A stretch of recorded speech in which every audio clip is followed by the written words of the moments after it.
just time for another quick video now. This one is actually because I'm selling a figure, or planning on selling a figure, so I'm going to be boxing him up. But I just want to do a quick run through before I did that, because it was quite a special figure in my collection, mainly because it was the last one I needed to complete my Season 1 More Than Meets the Eye lineup. So I had all the Decepticons, and I was missing this one Autobot for the More Than Meets the Eye cast, and it was available in the aftermarket for ludicrous prices, probably about 3 times what it would have cost me new. I refused to pay it, and then a few months ago it was reissued, and that figure was none other than this guy here, this little fella, X-Transbots Boost, their Windcharger.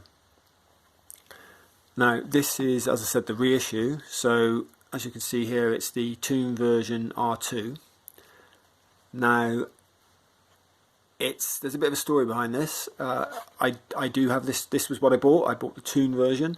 They also released a toy version. As you probably know, the Toon version comes with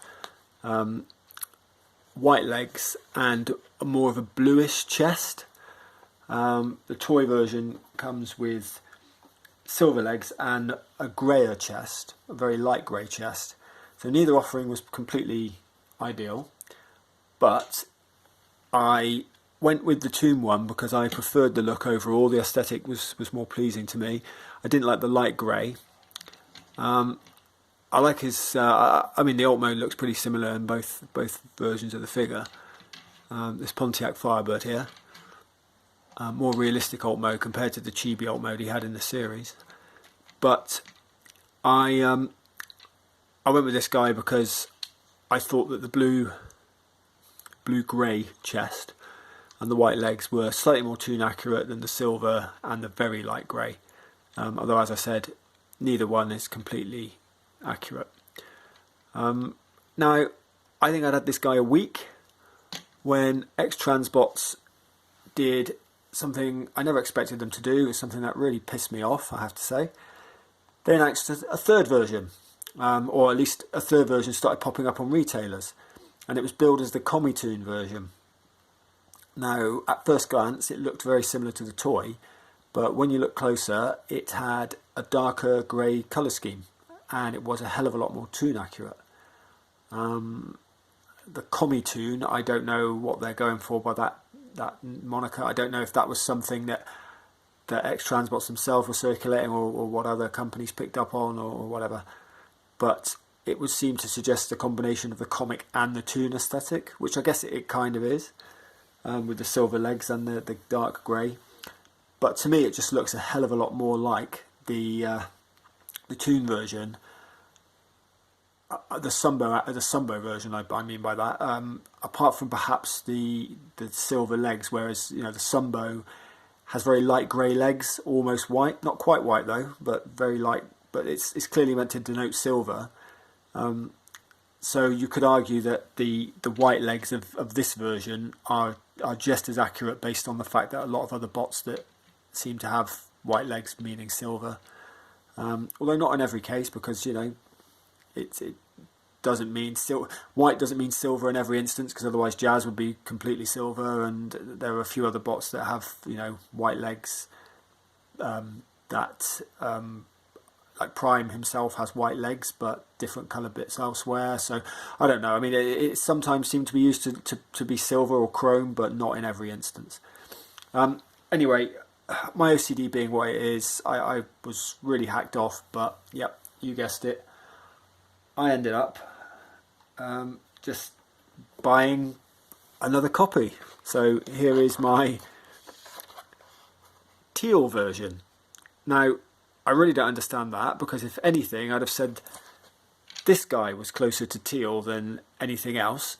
I don't really know why the labelling says teal. I don't know if there was a mistake or a mix-up between teal version and Toon version R2. I really don't know what they were going for.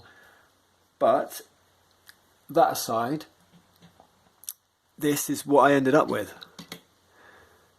And I don't know about you, but I prefer that colour a hell of a lot more.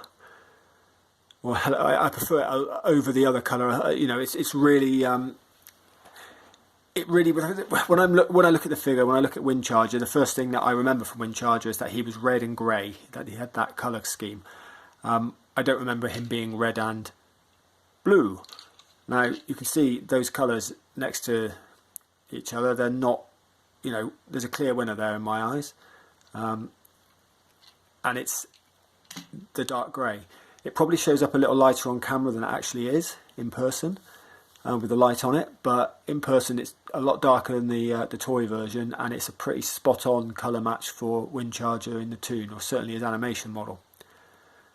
Obviously it comes with the silver legs, which I don't know, I have a bit of a thing for, because I'm quite a Toon accurate guy. I'm like, oh, you know, they should be white. But to be honest, as I said, in the cartoon, his legs were more of a silver or a greyish colour to denote them being silver.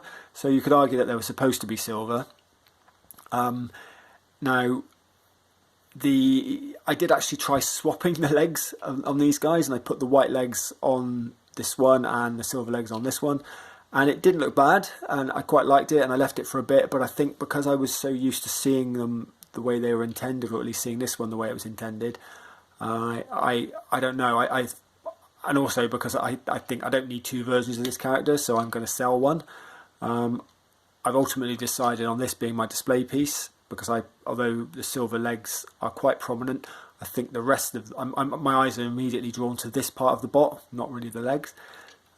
So although it did look okay with the white legs on this guy, the silver legs on the blue didn't look quite as good.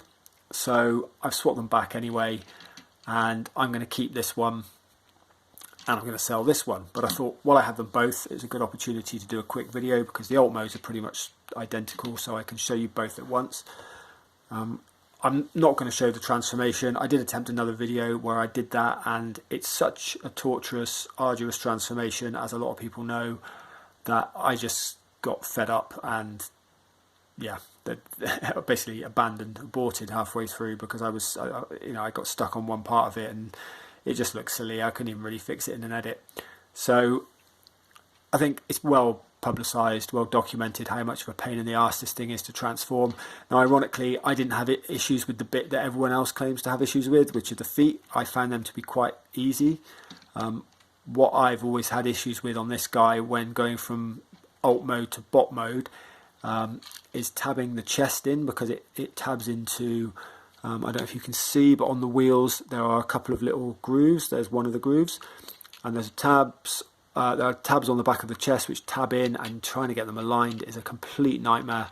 I also find getting his arms out, they fold out, and the way they fold out, it's like there's not much clearance. You feel like you're going to break it almost. I mean, the same goes for the back end of it as well.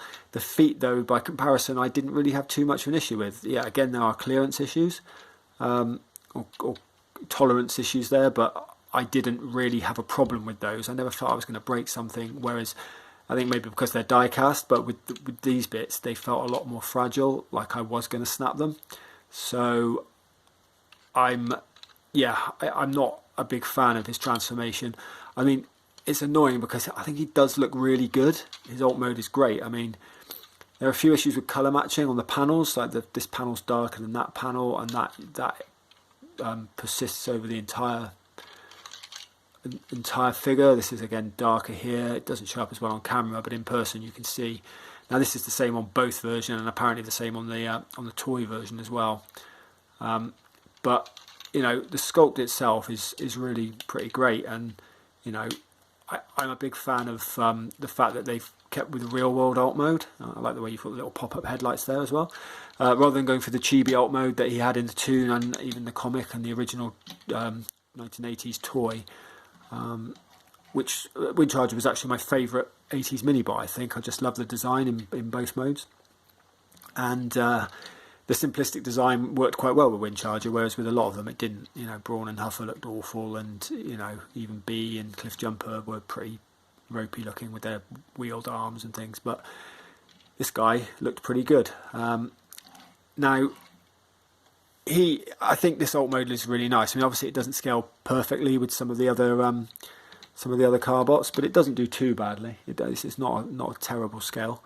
And scaling alt mode is always impossible anyway. When you're trying to scale the robot modes, we can't do mass shifting for real, so you've got to get a close approximation. But it's a nice little car. It rolls pretty freely. There's not a lot of clearance on the bottom, but it does roll. It's got some nice detailing on it. I like the smoked windows. I like those, as I say, I like those pop-up headlights. You can put those back down if you don't like them. I haven't faction symboled him up in alt mode because I rarely display my figures in alt mode. I did put a water slide on him. I wasn't entirely happy with it actually. It was a bit small and it got a bit smudged.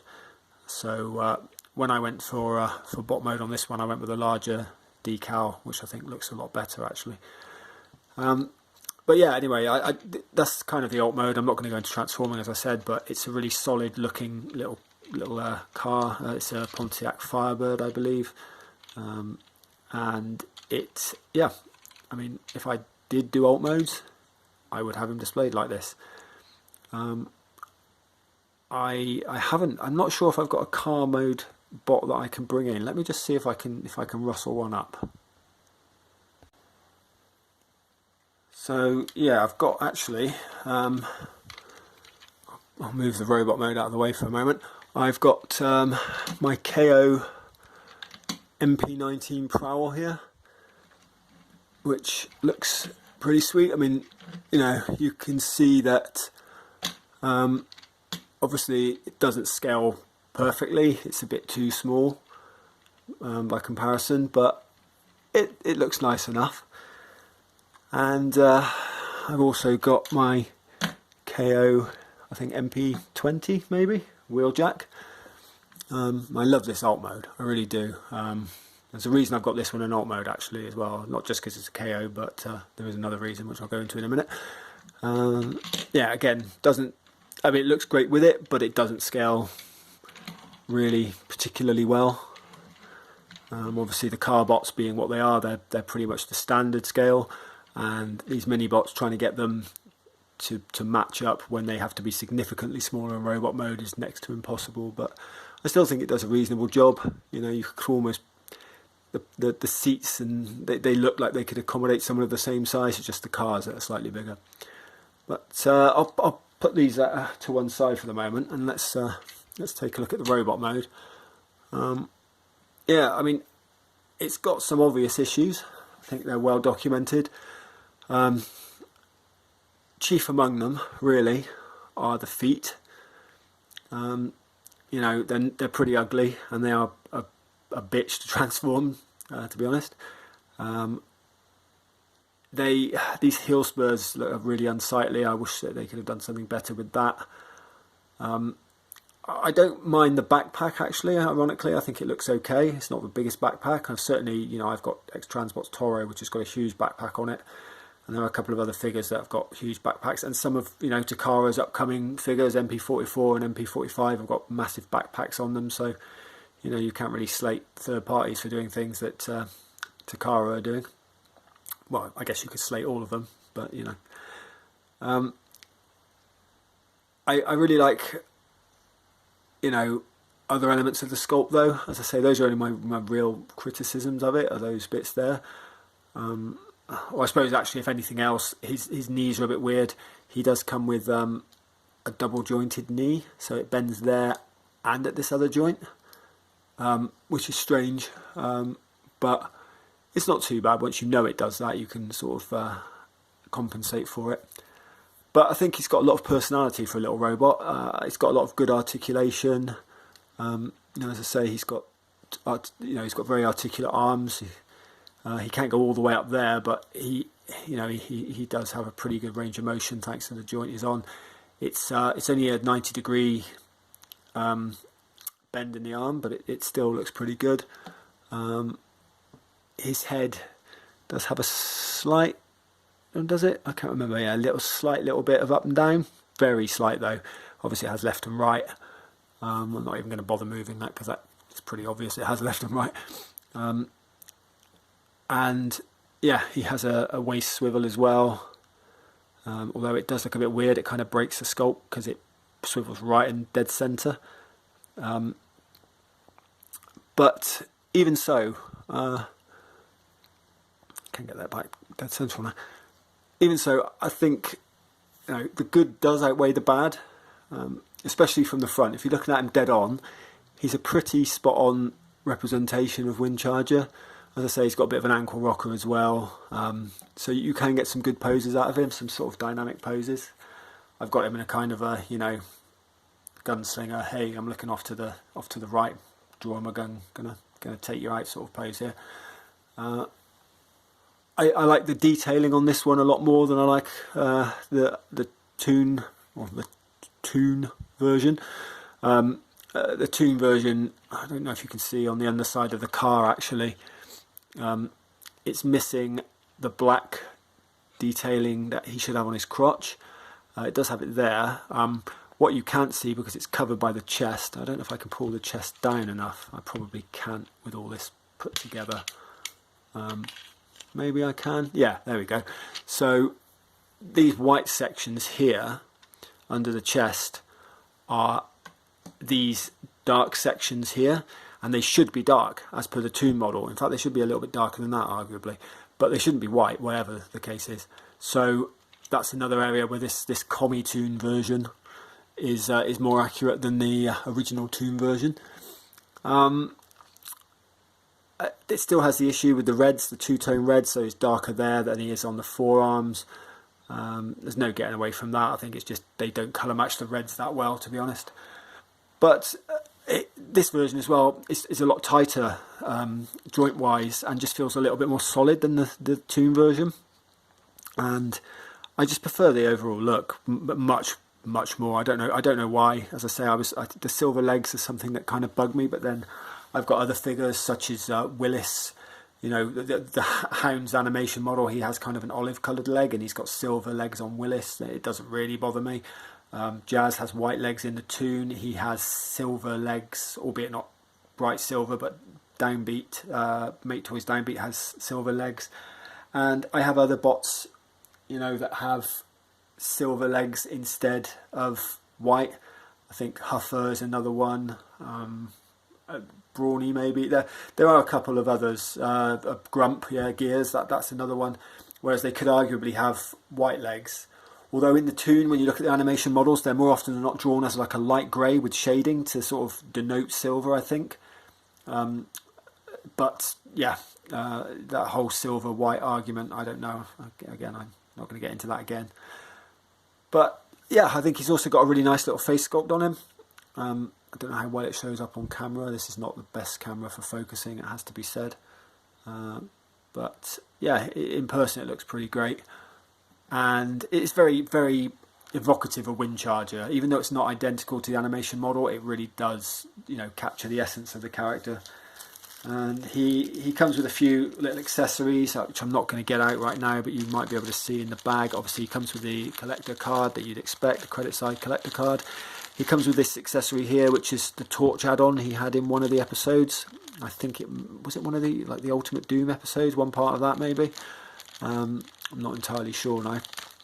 But he also comes with this additional face that you can probably just make out there, and the back of a head for when you swap that over. Now that's his toy face, so if you want a more toy accurate version of the face, which I don't because I'm a Toon guy, but that option's there for you if you do.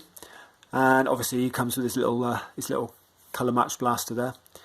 And yeah, as I say, I think he looks really good. Now, the reason I brought in those two car bots earlier is because he did appear with Wheeljack reasonably frequently in the series. And I recently picked up the animation, the plus version of Wheeljack. I think it's MP20, isn't it? Yeah. And so here he is with Wheeljack for size comparison. And I think he looks pretty good with that. And just because I bought the car version in, I'll bring in MP19 Plus as well for Prowl. Just so you can see him with a couple of car bots there. I'll try and get that a little bit more in frame because it's a bit off centre at the moment. Now I don't think that looks too bad. I think scale wise that's pretty close. I admit they're all in dynamic poses, so they're not stood up completely straight, but I don't think that's too far off. And especially when I bring in something like MP21 Bumblebee, you can see that, you know, he is bigger, but not significantly bigger than Bumblebee, which is how it should be. Bumblebee is the smallest Autobot, or should be. Windcharger is a mini-bot, but he's not, you know, the smallest Autobot. So yeah, I think it works quite well. And if I were to just go again and just sort of expand upon that, we'll move these guys a little bit further back, and then I'm going to bring in a slightly larger scale bot. This is Bad Cube's Terraegis, which is their Trailbreaker. Now, the reason I brought this one in rather than say an Ironhide or a Ratchet or whatever is because I don't think it gets enough love, this figure. It's a really cool mould, and I just wanted to show him off really, because I don't think enough people give him the credit he's due. I think he's by far the most screen accurate of the Trailbreakers available. You know, I've got a bit of paint rub on this one here. This is actually an X-Review copy that I picked up second hand, so that's why it's got a bit of rub on it and things.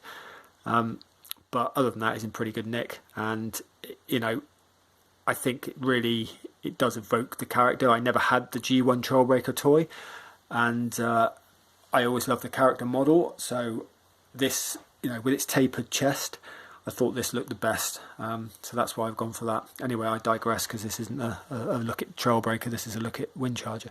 But yeah, I just wanted to draw attention to this guy because I like him. And then the sort of, you know, the compulsory comparison, the one that everyone's waiting for, and that is with older Optimus Prime himself. Now here, played by Transform Elements version of the figure, the TE01 OP leader. This has become my G1 Prime now. I'm not really, as I said, I'm not really terribly interested in figures with huge backpacks, so MP44 is out, and I don't like the panel, the obvious panel lines on that, and just, I don't know, it looks really good from an articulation point of view, and the accessories look cool, but the price is horrendous. It's just, the Takara taking the piss, to be honest. And yeah, I think, as I've said in other videos, I don't really see the need to have all those other bits and pieces that I'll probably never use, when this guy is so screen accurate and looks so good. And yeah, he scales, I think, perfectly with him. That like TO1 is a little bit taller than MP10, as he should be. He scales better with MP36 Megatron. I think this works really, really well. It's a pretty great looking set of G1 bots there, if I may say so. And yeah, I know another company's probably going to come along, or certainly could come along and do a better job, but for what he's worth, for 45 quid or whatever it cost me, it was around that, I think this is a really good G1 Windcharger. It completed my collection. I wish to Christ that X-Transbots had announced it at the same time as the other two, because instead of costing me 45 quid, it ended up costing me 90 odd quid, because I ended up buying two. I will be selling this version. It's in pretty much pristine condition, because I only had it for a week before I got the other one. So yeah, and it's been, you know, back and forth from bot to alt mode maybe twice, and yeah, it's you know, it's pretty much as if it came out of the box. But yeah, so I really like the character. As I say, I've got some fond memories of him from his UK Marvel appearances, you know, the one where he appeared with Ravage, that story especially, where they had to take on the Ark's computer Anti. And there were a couple of other memorable appearances in the G1 comic. And also he didn't have too many memorable appearances in the G1 Toon, but I always remember the bit where he was wearing the lab coat, and where he had that flashlight attachment, and I remember him being a bit of a whiny character as well, you know, especially in the More Than Meets the Eye episode. But yeah, if you're looking for a Windcharger, I mean, this is really the only option at Masterpiece scale, but if you're on the fence, I wanted to show this version of the character, because I think it's the best version of the three available X-Transbots releases. I they seem to be going through a period where they're repainting a lot of their figures at the moment. I mean, this was an unannounced repaint, and they've just re-released their figure that I just did the video for it. I've already forgotten the name. They're Klaatu, that's it. Sorry, their version of Cosmos with a metallic finish. They're releasing a sea spray with a metallic finish, I think, and I've heard rumours that they're going to be re-releasing Elagos with a more quote-unquote premium finish, possibly to sort of have a poke back at fans' toys. So that'll be interesting, just to see what kind of finish they put on him and whether they actually make his other pieces more of a sort of a pinkish colour like they were in the movie. But yeah, so they seem to be doing a lot of stuff like that at the moment. So it can be quite a tricky time to buy figures. You know, you buy one and then a few weeks later they announce another one. But it was annoying in this case, but honestly, I'm a big enough fan and a big enough nutter, and there wasn't really anything else coming out that month that I wanted, so I dropped another 45-50 quid on it, and I don't really regret it. I'm sure I'll recoup my money at least, break even on the other one. Yeah, anyway, this has been another, well, reasonably quick look at a G1 figure. You'll have to look elsewhere for transformation videos for him, I'm afraid, because there's no way I'm doing that again, especially on camera. But I hope it's been useful in some respects anyway, just so you can get a look at what he looks like in person and scaled with other Masterpiece scale bots. And yeah, until next time, thanks for watching and take care.